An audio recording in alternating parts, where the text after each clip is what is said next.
So for this tutorial, I was inspired by a new LEGO set, the Super Mario Mystery 64 block. That set had the iconic yellow colorway with a miniature build inside. I recreated that block into a smaller size and I also built a custom mini build. My mini build has a stone sidewalk, trees, and a toad house.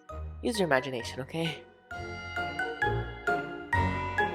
Tutorial.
Thanks for watching and I'll see you in the next one.